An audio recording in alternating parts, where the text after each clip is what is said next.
Olá, pessoal! Sejam bem-vindos a mais um episódio do Videocast Vozes, um projeto realizado para a gente dar voz às questões sociais importantes de serem destacadas. No episódio de hoje, vamos falar sobre a ressocialização de egressos do sistema prisional. O filósofo francês Michel Foucault, no livro Vigiar e Punir, afirma que os sistemas penitenciários são um modelo de punição anti-iluminista que alimenta ainda mais as hierarquias sociais e a marginalização, não se preocupando em reinserir verdadeiramente o indivíduo na sociedade.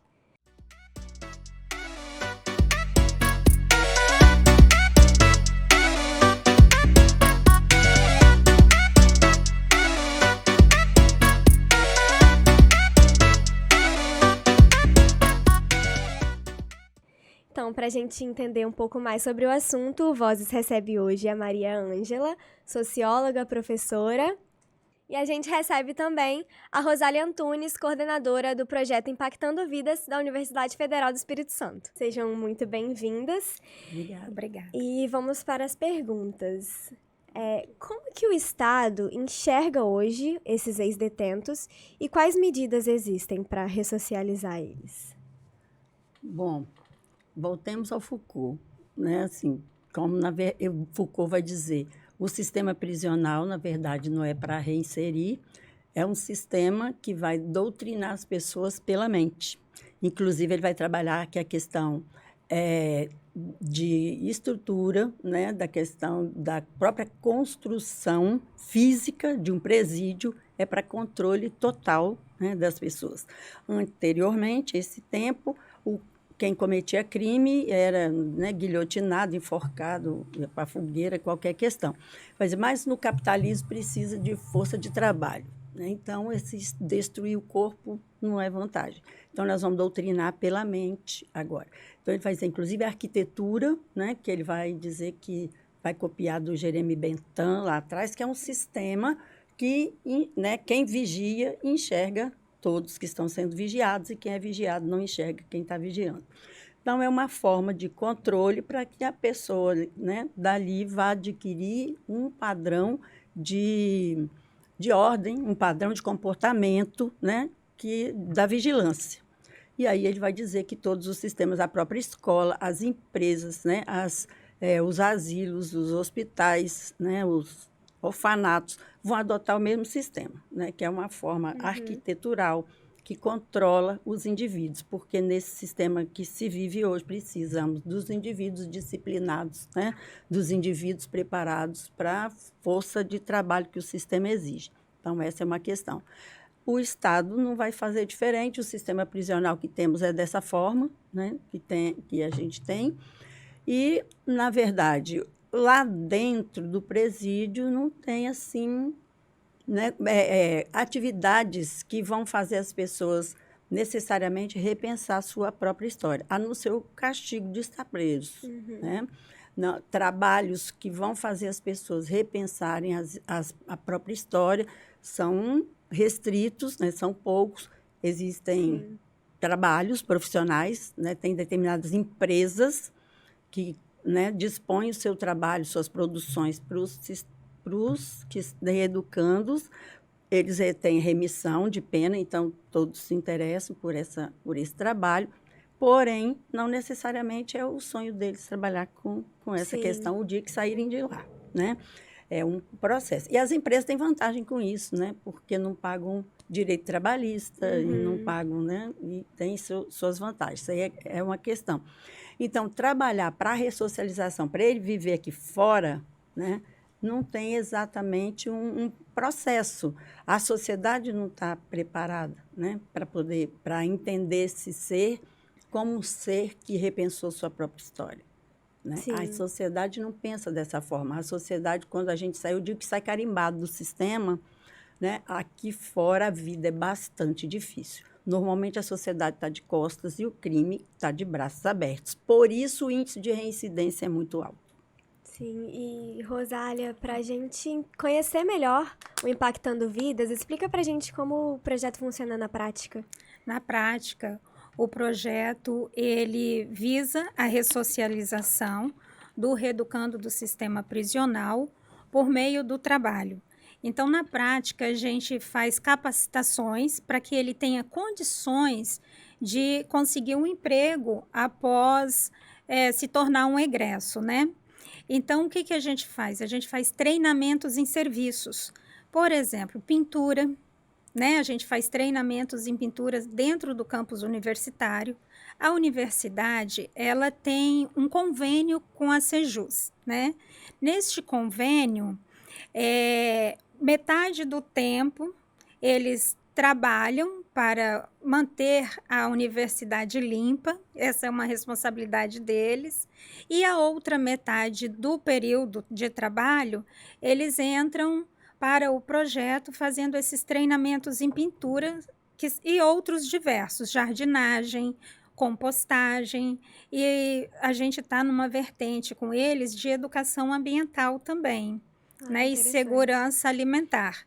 Então, no viveiro que tem lá dentro do campus Goiabeiras, eles aprendem a coletar semente, tem cursos de coleta de semente com engenheiro florestal, e eles têm também curso de produção de mudas a partir da semente, né? Eles aprendem também a como manusear mudas já, né? A gente recebe mudas de alguns lugares e eles aprendem a manusear essas mudas, assim como eles aprendem também a estar plantando, como que se planta, né? O plantio, o cuidado com a mudinha. E isso a gente tem visto uma diferença muito grande, né, no indivíduo. Ele passa a pertencer. O sentimento de pertencimento é uma coisa muito importante. E a universidade recebeu os reeducandos de braços abertos. A comunidade universitária, ela tem se envolvido bastante. Alunos, professores, técnicos administrativos, lidam com eles no dia a dia, né? Então, assim, a gente percebe nitidamente a mudança depois de um tempo dentro da universidade, porque lá eles são tratados como qualquer um, normal, entendeu? Não tem diferença nenhuma. Essa é a diferença, não tem diferença nenhuma, você me entende? Então, eles acabam se acostumando, inclusive, com o ambiente universitário, eles já sabem até o horário que não querem fazer barulho por conta de aula, né? Eles se preocupam em não atrapalhar os estudantes ainda. Então, essa preocupação deles é muito interessante, né? Porque você só se preocupa com quem você gosta, não é mesmo? Você não vai se preocupar com alguém que você tem aversão. Então, esse projeto, ele trabalha desta forma, né? O Impactando Vidas, ele não trabalha só com os reeducandos do sistema prisional, né? A vertente dele é social, ambiental e governança. Então, a gente também trabalha com sociedades de periferia, com comunidades indígenas e quilombolas e outras comunidades do Brasil. Sim. Esse é um tema que ele passa por outras questões, como as relações de poder e a marginalização. E como que essa hierarquia social trabalha para reforçar a marginalização? Na verdade, a hierarquia tem a questão do poder, né? Quem passa pelo sistema prisional, como eu já disse, sai muito marcado por esse sistema. Então, assim, a marginalização é uma questão bastante forte. Os modelos que existem, né, como a professora coloca, da universidade, são super importantes para eles se sentirem ali como gente, né, tem remissão de pena para esse trabalho, então eles se interessam por isso. Mas tem uma questão bastante interessante, porque, na verdade, eu acho que eles precisariam ser ouvidos, né? Qual é seu sonho? Porque aí a gente vai lá, né, no Paulo Freire vai dizer, né, a questão, os sonhos não transformam o mundo, mas os sonhos transformam as pessoas e as pessoas transformam o mundo. Porque eles vão sair de lá e, assim, o trabalho de pintura, o trabalho de questão, vai ser um salário mínimo aqui fora, né?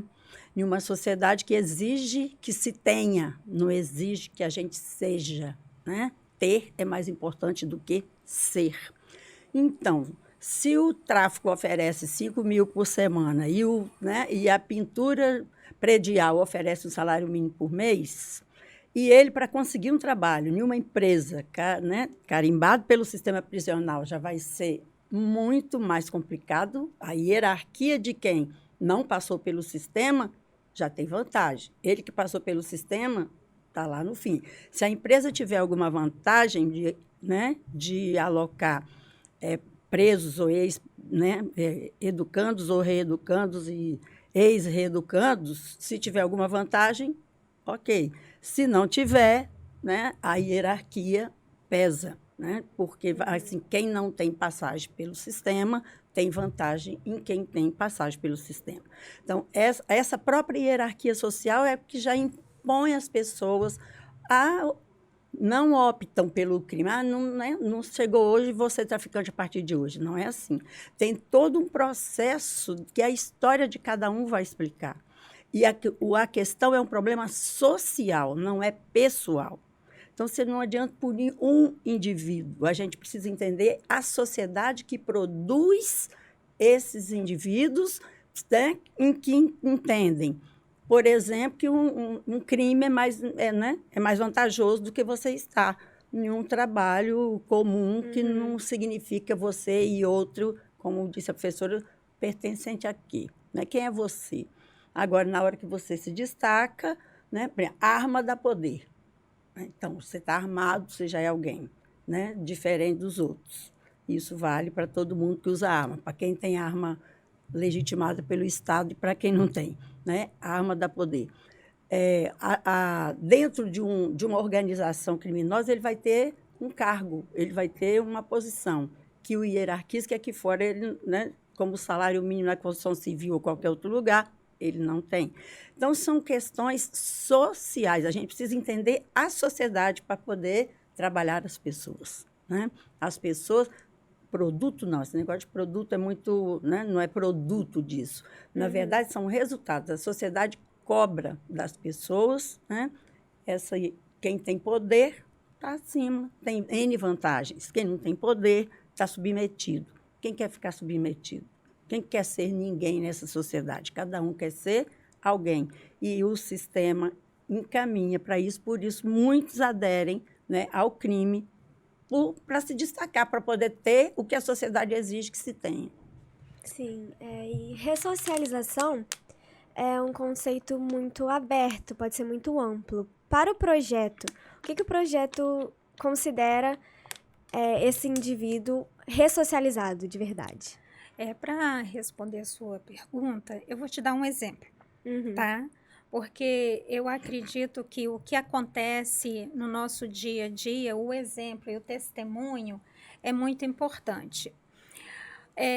Quando a gente sabe que ressocializou, quando você vê que o indivíduo mudou a sua forma de falar, a sua forma de pensar, porque eles mudam durante um tempo em que eles estão dentro da comunidade universitária, eles passam a mudar, inclusive, o comportamento, né? E o que a gente faz? A gente não diz assim, ó, você vai fazer pintura, você vai fazer jardinagem. Não. A gente escuta, né? Nós fazemos uma triagem com eles e uma das nossas perguntas é: qual é o seu sonho? O que você gostaria de ser? Então, a gente trabalha nisso também, né? Porque qualquer que seja o sonho dele, ele pode alcançar, da mesma forma que todos podem, né? Então, a gente valoriza muito o querer deles, né? Para a gente estar inserindo onde ele tem aptidão. Não adianta eu ensinar uma pessoa a ser jardineiro se ela não tem aptidão, ela não gosta de plantas, né? Agora, o que acontece na prática é que eles fazem o treinamento em serviço, aprendem uma profissão. Eu vou te dar um exemplo de um reeducando chamado Fabiano Batista.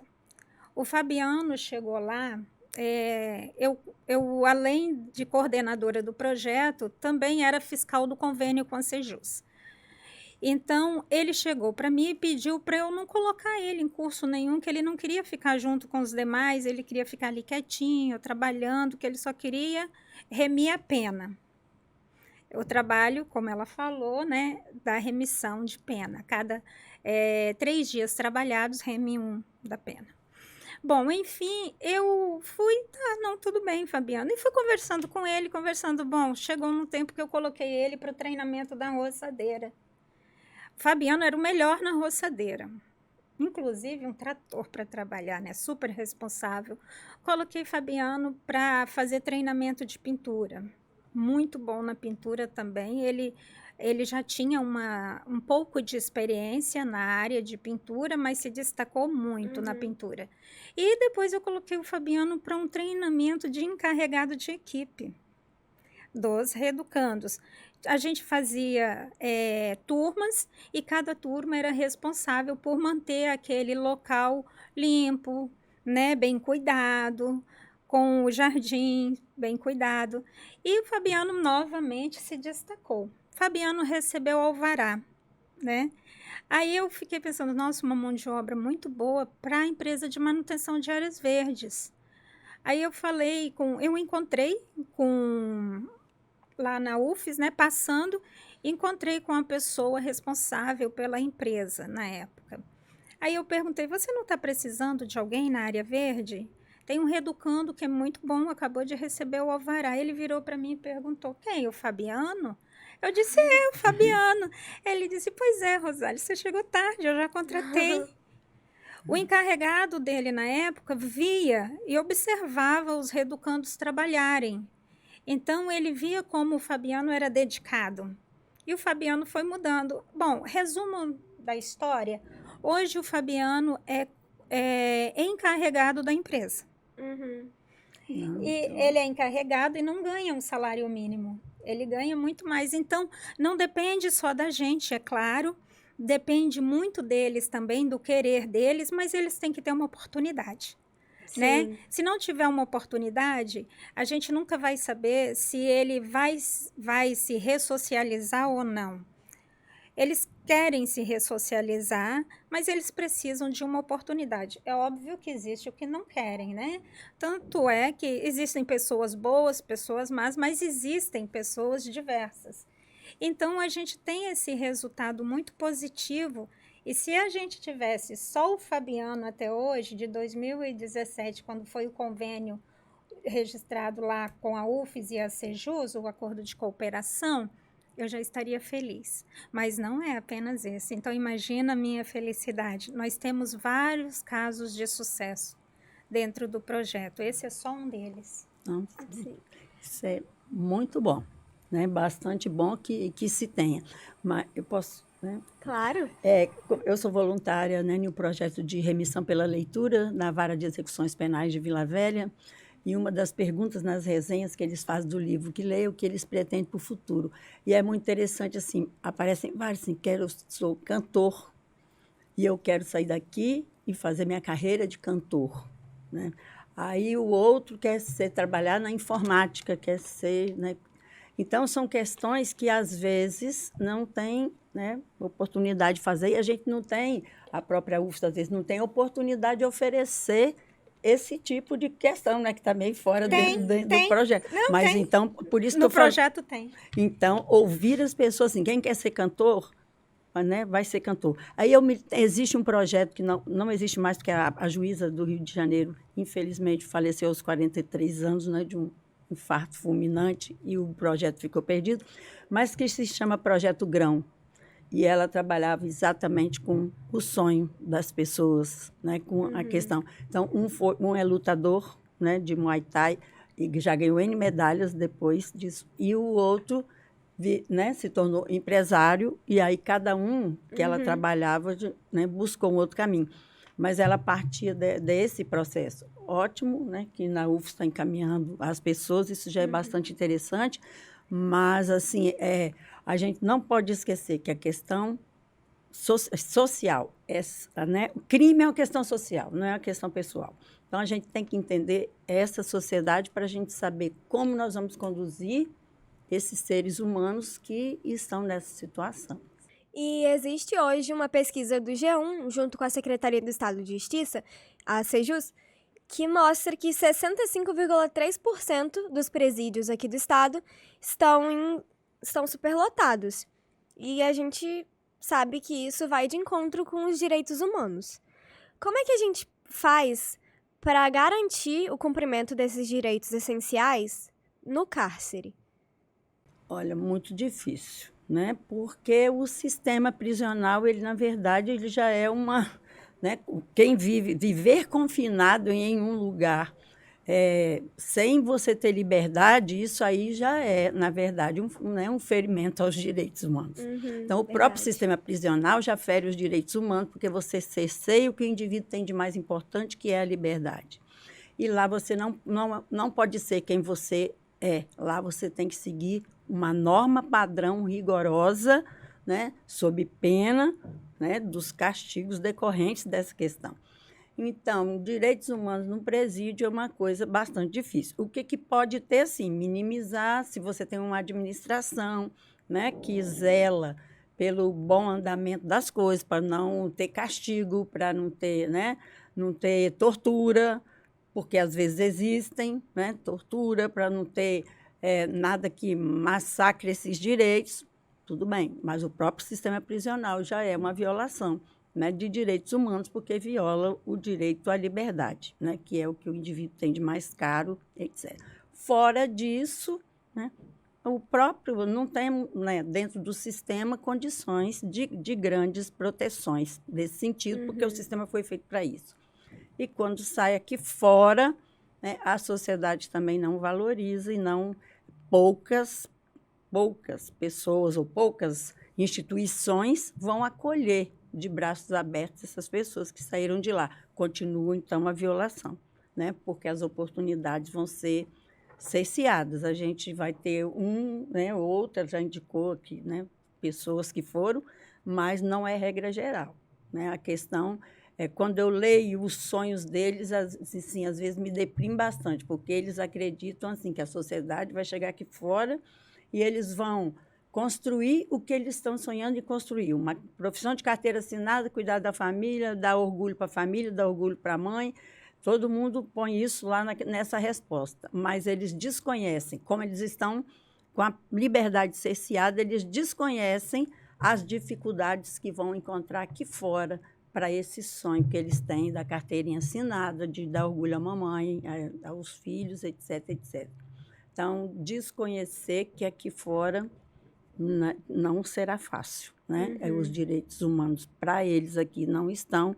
Se os direitos humanos já estão, né, bastante complicados para todos, imagine para eles. Então, a gente está caminhando agora para a reta final do videocast. Nosso tempo, infelizmente, é bem curto. Eu vou fazer as nossas últimas perguntas para a gente encerrar.